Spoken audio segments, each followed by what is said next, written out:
ሰላም እንዴናችሁ? በያላችሁበት ሁሉ ነገር ሰላም ነው። አሽን አንድ ይወላችሁ እሙኝላችኋለሁ። ቤቶች ስትጎንደሉ ማድረግ ላይክ እና ሼር እያደረጋችሁ ሐሳቦቻችን ለብዙዎች አካፍሉ። ለዚህም ኮሎቢ አሁን ሰግናችኋለሁ። ዛሬ ወደ ሚዛናችን ይዘላችሁ የመጣነው እንግዲህ ሰበር ዜና ነው። የትግራይ ክልላዊ መንግስት ፕሬዝዳንት የሆነው ታደሰ ወረደ ከስልጣን ወረደ። እያስፈራሩኝ ነው፣ ለህይወቴ ፈርቻለሁ፣ በጣም ከፍተኛ ጫና እየደረሰብኝ ስለሆነ ስልጣኔን ለመልቀቅ ተጎድጃለሁ ብላል። አይዞት ጋሽ እንዳይፈሩ በርቱ። ማን ነው የሚያስፈራራው? አባባ ማሙሽ አቦይ ስብሃት በዘጠና ምናምን አመቱ በ99 አመቱ ለህይወቱ ሳስቶ ያ ሁሉ የትግራይ ህዝብ ካስጨፈጨፈ በኋላ ሹልኩ ብሎ አሜሪካ ገባ። ጌቸም እያስፈራርኝ ነው ብሎ አምልጦ አዲስ አበባ መጥቶ ሹልክ አለ። ታደሰ ወረደም ሹልክ ይያል። እነዚህ እኮ ቆስቆስ እያለ እኮ አለቆ እኮ ሹልክ እያለ ትግራይን መከራና እሳት ውስጥ ከከተቱ በኋላ ህዝቡን መከራ እስከከተተ በኋላ አንዱ እያስፈራራኝ ነው፣ አንዱ ሊጎለኝ ነው፣ አንዱ ሊያሳድደኝ ነው፣ ድረስልኝ ወዝቃቤር እያለ መፈርጠጥ ነው። አሁን ታደሰ ወረደ ደግሞ እያስፈራርኝ ነው፣ ዛቻ መስራት አልቻልኩም፣ መግባት መውጣት አልቻልኩም ማለት ተጋፈጣ። ማን ሊጋፈጥልህ ነው? ገንዘብ ሲሆን ከፊት አንተ ነህ፣ ጀብዱ ሲሆን አንተ ነህ ከፊት፣ ዘረፋ ሲሆን እናንተ ናችሁ ከፊት፣ ችግር ሲሆን አለመግባባት ሲሆን ደግሞ ያስፈራሪ። ማንም ያስፈራራ? ተጋፈጣ። አንተ ብርጋዴር ጄኔራል ነህ፣ ብርግግ ያልክ ጄኔራል ነው። ምን ያስፈራራሃል?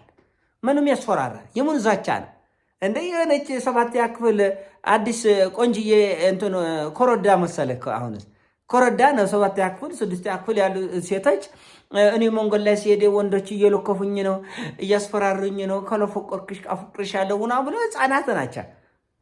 አንተ 50 ዓመት 60 ዓመት 70 ዓመት በጦርነት በደም ተነክረን ኖር አሁን እያስፈራሩኝ ነው ፈርቻለሁ ብለህ ስትነግር አይሰቆጥጣችም እንዴ? ተጋፈጥ። ለዚህ ደብረጽዮን መቼም ሁላችሁን አንበርክኮ ጨረሰ አይደለም? ሙግወይና ወይ ሙግወይ ኢትዮጵያዊ ሂትለሩ ነው እኮ አረፈ እኮ መጨረሻ ላይ ሁሉን ያንቆጠቅጣል፣ ይጎርፋል። ታደሰን ወረደን ራሱ ለሞግረፍ ነው መሰል ተፍተፍ እያስፈራረኝ ነው፣ ዛቻና ማስፈራሪያ እየደረሰኝ ነው አለ። ምንድን ነው የምትፈራው? ማንን ነው የምትፈራ? ተጋፈጥ። ማን ሊጋፈጥልህ ነው ታዲያ? መሪ አይደል እንዴ? የትግራይን ህዝብ ትልቅ ህዝብ እኮ ነው። ከ3000 ከ4000 ዓመት በፊት ታሪክ ሲሰራ የነበረ ህዝብ በእናንተ ምክንያት ተዋርዶ፣ በእናንተ ምክንያት ወርዶ፣ ከእናንተ ምክንያት ተጎሳቅሎ፣ በእናንተ ምክንያት ተሰዶ፣ ይሄን ለመናገር ብዙዎች ይፈራሉ። እኛ እንነግራቸዋለን። ይሄን ትልቅ ህዝብ አትመጡንም።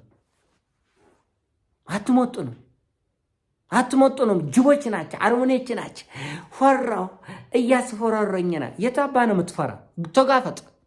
ማንን አጋፍጠልቴር ነው? አንተ የፈራን ሞት ማን ሊጋፈጠልህ ነው?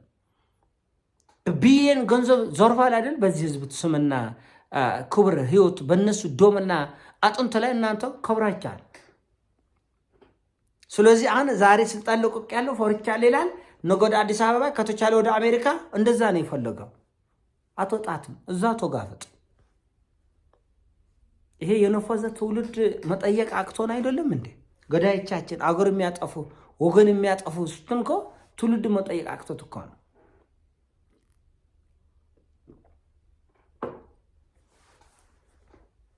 ወጥሮ የሚይዝ የተማረ የነቃ ትውልድ ባለመፈጠሩ ነው 40 ዓመት 50 ዓመት በአንድ ክልል ውስጥ እንደፈለጋችሁ እየፎነጫችሁ የሞቶ የጠፋው ጠፍቶ የተጎሳቆሎ እጅ አጥፍታችሁ እግር ጠፍተው አይን ጠፍተው የወጣቱ የትውልድ እናንተ ለስልጣን ትራራጣላችሁ። ጆን ዳንኤል ተፈታ። ጆን ዳንኤል ምን አይነት የወሰበሰ ትውልድ ነው? ምን አገባ ጆን ዳንኤል? ተፈታ አልተፈታ ላንተ እናት አንድ እንጀራ ይሆናል ወይ? ፖለቲካን አትከታተልም፣ አገርን አትከታተልም፣ ሁኔታውን በንቃት አትከታተልም። ፖለቲካ አገባማ ነገ ትገባታለህ በሳቱ። የፖለቲካ ሰደድ እሳት ቤት ድረስ ነው የሚሞጣ። አገባኝም እውነት እኔ ፈርቻለሁ ስላልክ አትቀመጥ። ይሄው ታደሰ ወረደ እንኳን ፈርቶ አላመለጠም። ፈርቶ አላመለጠም።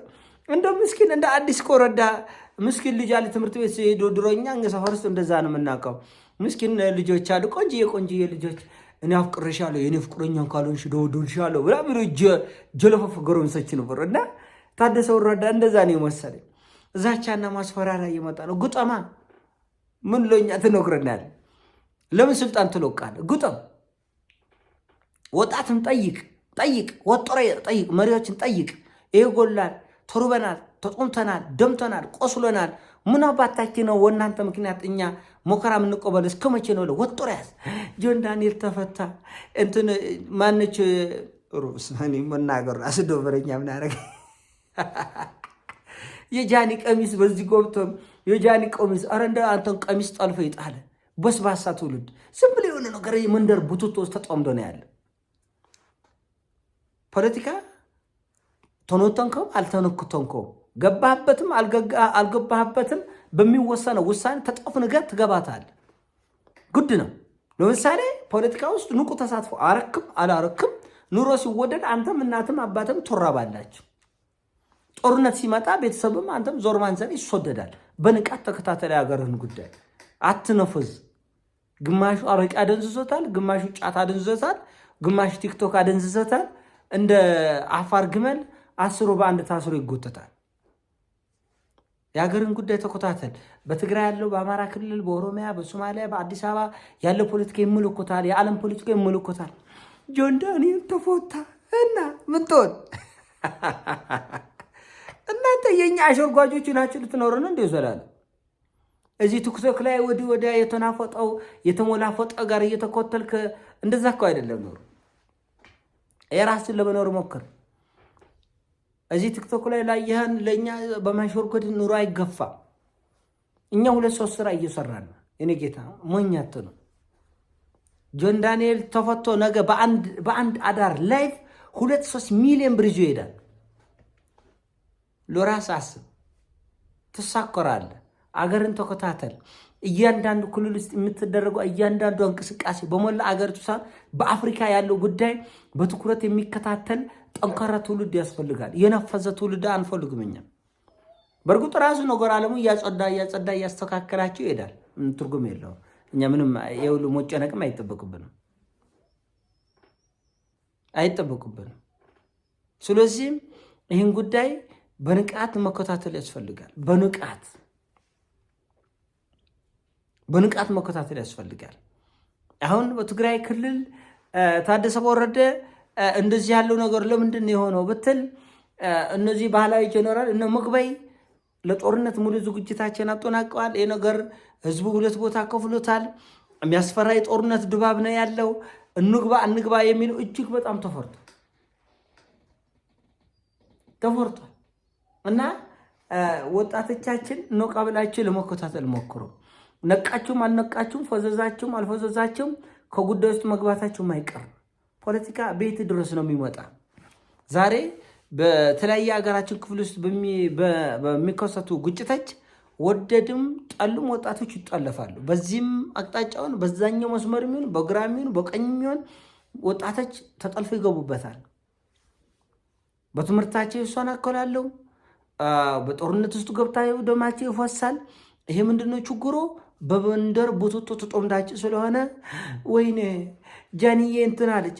የጃንዬ ጸጉራ ለእናተ እህል ይሆናል፣ ለአንተ ልብስ ይሆናል፣ ለአንተ ትምህርት ይሆናል፣ ለአንተ ቆለብ ይሆናል። የጃኒ ጸጉራ ሚሊዮን ከረልከ ጉራ ገባኝ። ከእውነት እኮ ነው። ምን አይነት ትውልድ ነው የተፈጠረ? የጃኒ ጸጉራን አፈርፈረ ትበላለህ ወይ? ምን አገባ ስለ ጃኒ ጸጉር? ስለ አገር ፖለቲካ ተከታተል። እቤት ድረስ ይመጣል። አገር በበጎ ቢሆን ጥቅሙ ቤት ድረስ ነው የሚመጣው። አገር በክፉ መስመር ከሄደች ጉዳቱ ቤት ድረስ ነው የሚመጣ። አትነፍዝ። እዚህ በየማህበራዊ ሚዲያ እየመጡ ቂጣቸው የሚወዘውዘው ያንተ የጭንቅላት ድንዛዜ ነው። የጭንቅላት ድንዛዜ ነው። ትኩረት ኑሮ ላይ አድርግ፣ ፖለቲካው ላይ አድርግ፣ ሃይማኖቱም ባህል ራስ ላይ አድርግ። ራሳችን ላይ እንወድርግ። ምን እየተከናወነ እንደሆነ በንቃት እንከታተል። መስመራችንን እንያዝ። የሚጠቅመን ነገር ላይ ትኩረት እናድርግ እና ጆን ዳንኤል ተፈታ፣ ታሰረ፣ ተለቆቀ አይመለከቱም። እውነቱ መናገር እኛም እኮ ሚዲያ ላይ አንድም አገራችን ጉዳይ ትኩረት መስጠት ስለሚያስፈልገው ነው። አንድም ጎን ለጎን አነሰን በዛም ስራችንን ስለሆነ ማወቅ አለባቸው። እናንተ እኛ ምናችን ነው ብላችሁ ራሳችሁን ጠይቁ። ትኩረት አድርጎ የኔ ሀሳብ ነው። ሲሞቻችሁ ላይክ አድርጉ፣ ሼር አድርግ፣ ካልተሞቻችሁ አንሰብስክራይብ። መልካም ምሽት ይሁንላችሁ። ወዳችኋለሁ። ፒስ